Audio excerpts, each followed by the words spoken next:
What's going on, everybody? Thank you for tuning back into the Biz with D right here, right now, with your one and only rock star, Mike David Dwayne. We got our boy, Raheem Devaughn, back with us. What's going on, man? All is well, all is well. I know that's right. Well, thanks so much, Raheem, for coming back on the show. We definitely appreciate it. Thank you for having me. No doubt. So, first of all, we want to say congratulations on, the new album that's coming out, Love, Sex, and Passion, and then, you're going out on tour this spring. Yeah, actually, kind of, yeah, I guess it's considered the spring or early spring. Last week of February, in the entire month of March, I'll be out with Lettucey and Leela James on the Intimate Truth Tour. Wow.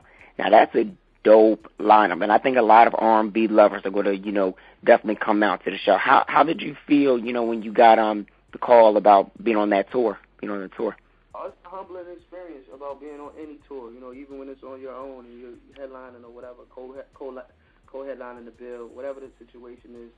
It's always a blessing to be able to work in this, climate of where the music business is, And the fact that I get to be with these two beautiful ladies for 23 cities, I think is going to be great. Yeah, definitely. And you definitely tear the house down with your shows. I know 2 years ago, the last time we talked, you were wrapping up your tour. How do you feel that you're going to take that experience and bring this into, this experience? Well, everything is always different. For the next year or so, I'm really going to be focusing on how I can take my actual show to the next level. I know a lot of people rave about it and, talk about what a great performer I am and whatnot, but it's still, I personally feel, I'm kind of bored with my show, you know what I'm saying? And I feel like there's things that I can do differently, you know what I mean? Like as far as, me having my bro, Picasso, the artwork, for example, I'm kind of taking a break from that because I've just been doing that for so long, you know what I mean? I want to incorporate art back into what it is I do, but I want to. It is another level to go. You know what I'm saying? I really want to try to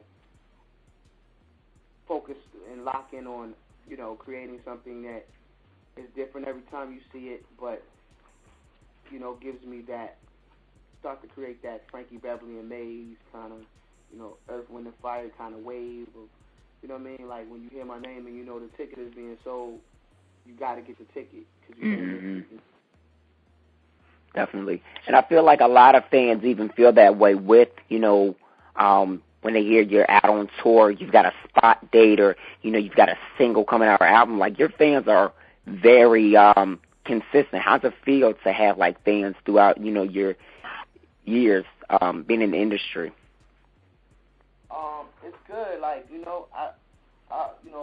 Being as diverse as I am and coming from a background of, soul, R&B, and, but also hip-hop. I had a great conversation with Bun B from UGK about 2 years ago, and, when I was embarking on the independent scene, and, his advice to me was, man, lock in, load in on, if you can lock in a good 50,000 loyal supporters, music lover supporters, in the fan base-wise, that generates and can keep and can feed your kids' kids if you go about it the right way. You know what I mean? And anything else is added value to it. You know what I mean? So it's really just for me.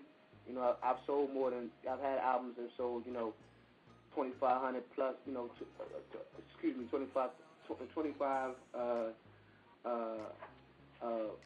250,000. You know what I mean? Units, you know what I mean? 200,000 and 100,000 here, and you know what I mean? It's really just making people aware that the music exists, and it is my goal every time the album comes out that I create new fans, younger fan base, younger audience, lock in some of the college audience, and you know what I mean, and that type of thing. I feel like those fans that you make for that you create in college or that you create in high school even, you know what I mean? They follow you, they follow you the rest of your life, you know what I mean? So that's what I'm trying to go for. That's the goal of what I'm trying to go for, For sure. And I feel like you're accomplishing your goal because, you got the hot single out right now, Queen, which is buzzing crazy. And I've got to say, I love the promo tactics on social media with it. Like, you guys are, like, tearing down with it. Yeah. I mean, I think when you create anthems, they kind of cross the barrier of age groups and stuff like that. A young girl that listens to Nicki Minaj can appreciate Queen. You know what I mean? Mm-hmm. Like, that's not, no shade or nothing, because I can appreciate Nicki Minaj's music just like I can appreciate James Blake. You know what I mean? So, right. That's how I've been able to do records with UGK and then turn around and do a record with Boney James or Trombone Shorty or somebody like that. So I think that it's definitely important that when you make an anthem, you make something that everyone can relate to, right? Yes. And that's how you touch these different audiences and different age groups. And I look up and I do these shows, and I do concerts, and it's like the mother, the daughter, the grandmother there. You know what I mean? Mm-hmm. So that's pretty rare and unique. You know what I mean? Usually, kind of like so that's always been the challenge. That's always been the challenge with the and kind of like the argument, even being on a major. You know what I mean? Right. And generational music. And that's what's up because, I constantly talk to different R&B artists, and the one thing that I'll even say something like Luke James, Sebastian Michael, El Varner, Bridget Kelly, like their number one thing, just like yours, is making sure that the music is relatable. And I feel like your music is always relatable, and to have like such an empowering like anthem for, women, Queen, it's like opening people's eyes to, maybe not want to be ratchet, be a queen. Let's be about standards and uplifting instead of downgrading ourselves. Yeah. I mean, yeah, definitely. And all the artists you just mentioned, Stacey Barth, and you got to throw her in there too. Like, oh yeah. Like that's the new wave. You know what I'm saying? Like those are like those. I've been doing it for long, so it's kind of like I'm like borderline, kind of like little OG to them. You know what I mean? And it's like, but somebody has to take. I was having an interesting conversation with Stacey the other night at the BET honors, where we kind of just like already made a verbal commitment to like. She kind of appointed me and said, "Yo, you one of the ones who got to be the one. Like we got to mob up. You know what I mean? For the culture, what to do." And it's almost like when the Zulu Nation was created. You know what I'm saying? And some of those brothers lost sight of what it was supposed to be and what it's supposed to represent, you know what I'm saying? But the ones still staying true to the culture of what the Zulu Nation is, you know what I mean? They still waving that underground flag to this day. And when I think about that, I think about Ninth Wonder in particular when that comes to mind. You know what I mean? But we gotta pass that torch. We can't be so like standoffish and so fearful of somebody else selling more records than you. You know what I'm saying? Or just or not giving them the information, or not turning that person on to the promoters for the Underground Railroad of the culture of what we do. You know what I mean? Because like that's what keeps it going. When you buy a Raheem Devaughn album, it helps. Believe it or not, it helps Jasmine Sullivan. You know what I'm saying? When you buy a Jasmine Sullivan album, it helps D'Angelo. You know what I'm saying? So that's what it's about. You know what I mean? Definitely. And let me ask you real quick on your thoughts on both Jasmine and D'Angelo coming back and deciding, to release new music for the fans. It's simple, man. I think it's great for music. I'm also in the radio world, man. So, it's my goal to be, that's something else I do. I take it very seriously. Internet radio, I've been doing it for going on 4 years now. I've had some opportunities to do terrestrial radio, and I'm more transitioning to want to do syndicated radio. You know what I'm saying? Like, in the spirit of like, Michael Bazin and Steve Harvey in particular. like I'm following in those footsteps. I will be syndicated at some point, and be part of the culture that dictates the sound of the music that needs to be preserved. You know what I'm saying, and passed down to our kids, and all of that. So that part of it is important. You know what I'm saying, like for people to be heard. You know what I mean. So you got to be able to, in order to control that and make sure people getting that proper look. That's the flip side of it. So I play their music. You know what I'm saying. I'm up on I try to get up on everything. I'm getting better with it. I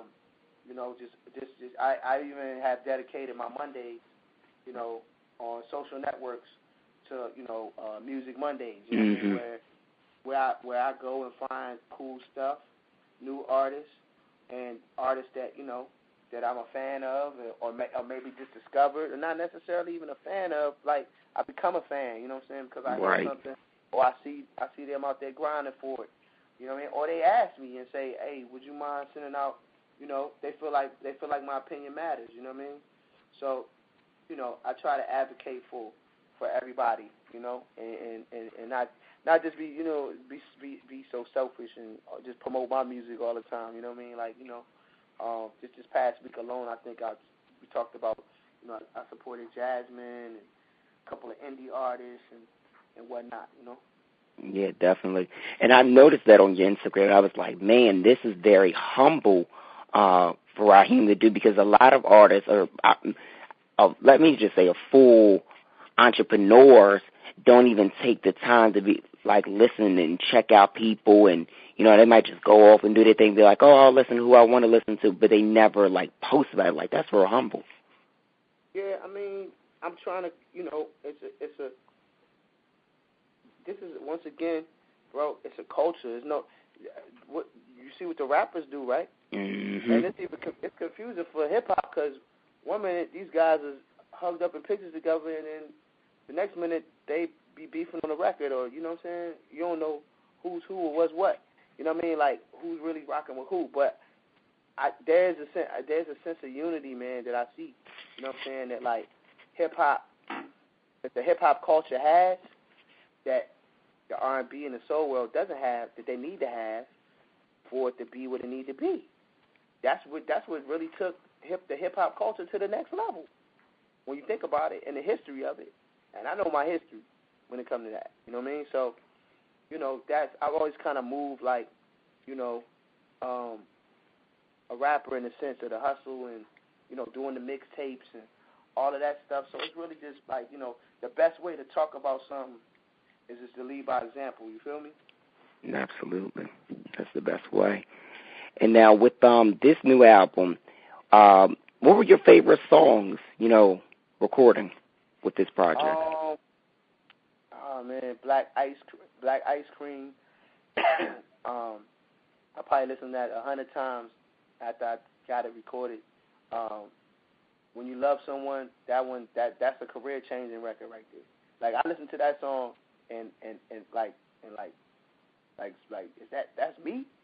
Like, I heard it on the radio in New York for the first time last night. Oh wow. Gave me exclusive or whatever, it's a new station out here, and competing against BLS. I actually heard it on the first time BLS the night before that. But so shout out, both stations out here in New York. But it just feels like something like the magic of what when I listen to that record, I hear the guy that I've been trying to become. You know what I'm saying? That are making the music that I've been trying to work towards making. You know what I mean? Wow, that's deep. But the record as a whole, like, I'm just proud of it, the body of work. You know what I mean? I'm proud of all my work, but I think it's definitely showed a level of maturity. I put this album together in particular by myself completely. At the time, up until recently, I was self-managed. I managed myself for about six to 8 months. Wow. After the last situation I was in, and that's never to negate my old team. You know what I'm saying? Some of my team have been with me since the beginning of my career. You know what I mean? So it's just like I felt like we were going in different directions and whatever, and it's still all love.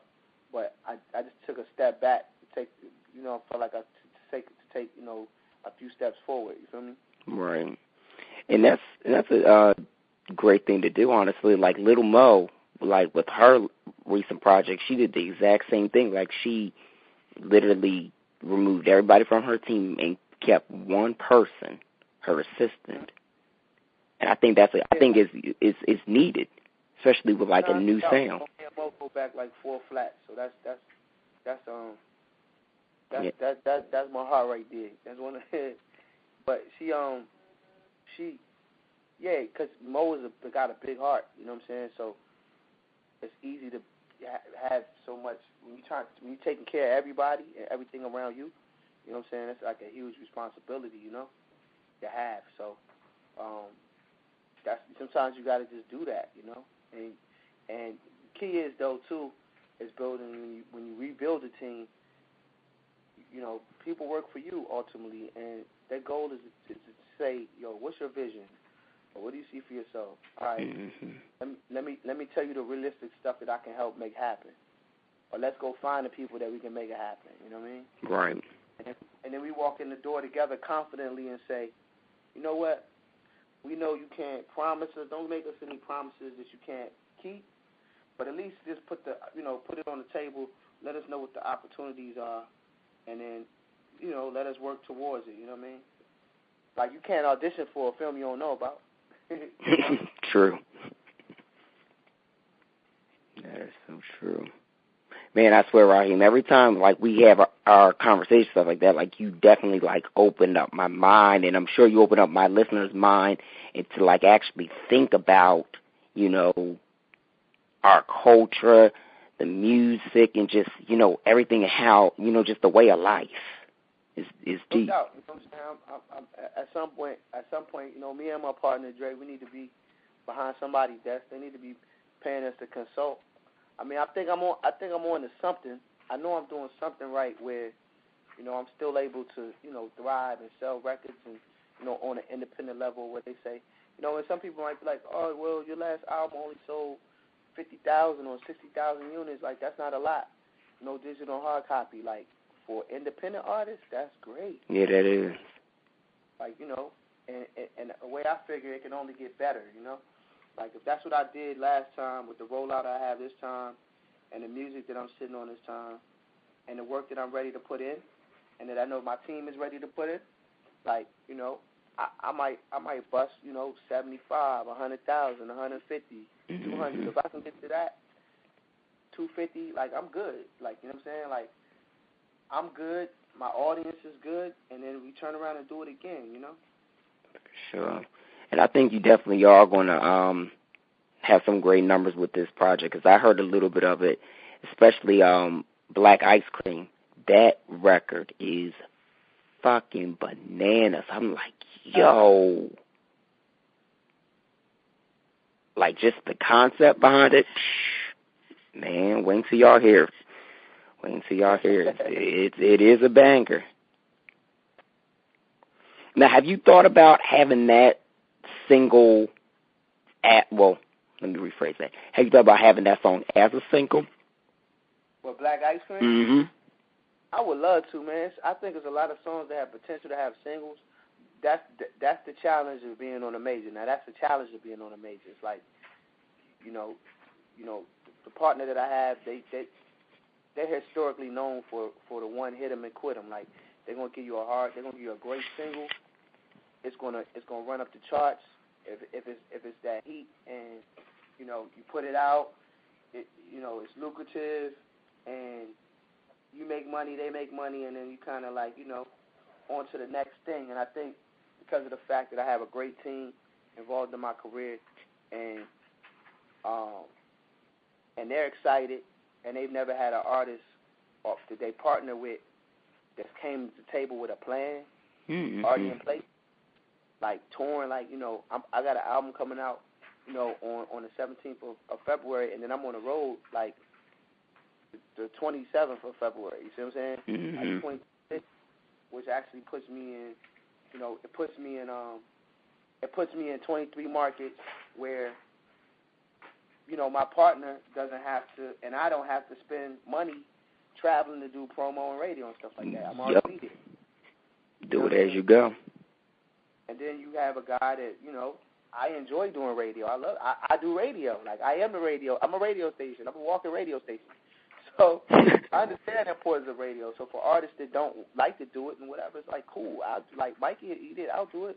It's like the commercials, Like, I'll do it. You know what I mean? I'll do the work that other people don't want to do, or they might not feel like they want to do. And here's the thing too, in the defense of artists, for people that don't know how radio works, urban and urban AC, they have what you call PPM, right? Mm-hmm. So this is why you don't hear a lot of personalities talking as much as they used to. This is why you don't hear, like, interviews and artists and, situations like this, which is great. It creates a platform for you. It creates a platform for me where artists can talk till they blue in the face about what made them write this song, and that's what fans connect with. They want to know that we are real. You know what I'm saying? Right. Like, we're real, tangible, touchable, people, and that's that's great for me. I mean, I've always been on that vibe, Mhm. Definitely, and that's a good vibe to be on. And even like with my listeners and stuff like that, like even when I'm playing a whole bunch of music, it's like that. They're like, "Why are you playing so much music? We want to hear you. We want to hear what's going on in the industry." They want to hear the real from me. Sometimes I be like, "I don't know if y'all want to hear that, but one day." Yeah, no doubt. Well, Raheem, I definitely want to say thanks so much for coming back on the show. We definitely appreciate, this conversation again. We definitely want to be coming to the tour. I don't know if we're going to come to New York or the Philly show, but we'll figure it out. But technically, we're not doing New York. We're doing Jersey, the NJ Pack, right across the border. Right. So, yeah, but it's cool, man. I love New York, so I hope, for all the New York followers and listeners out there, definitely grab your tickets. Come on over to Jersey, man.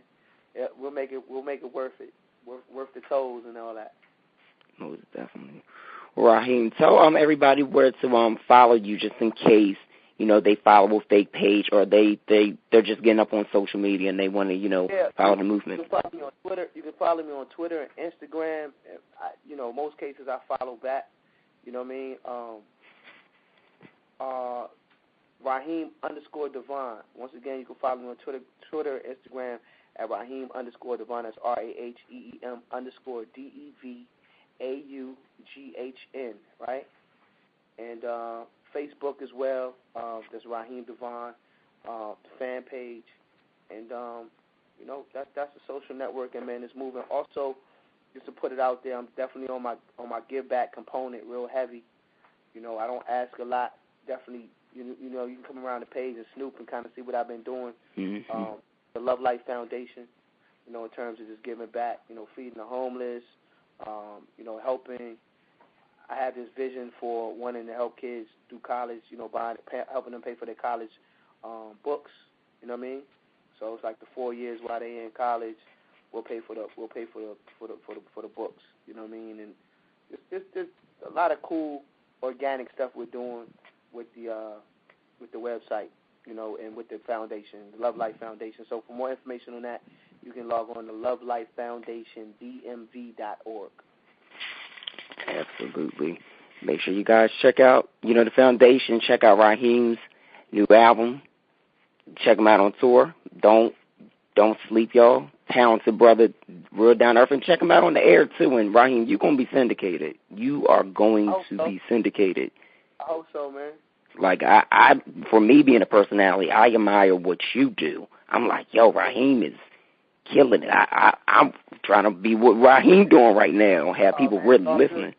Man, this is the new wave. What we do is what keeps the culture alive, man. You know what I mean? And that's what it's about. We gotta be the voice of the people, voice of the community. Get up on things and put the information out there. It can't always be about the entertainment all the time, or what somebody's driving or whatever.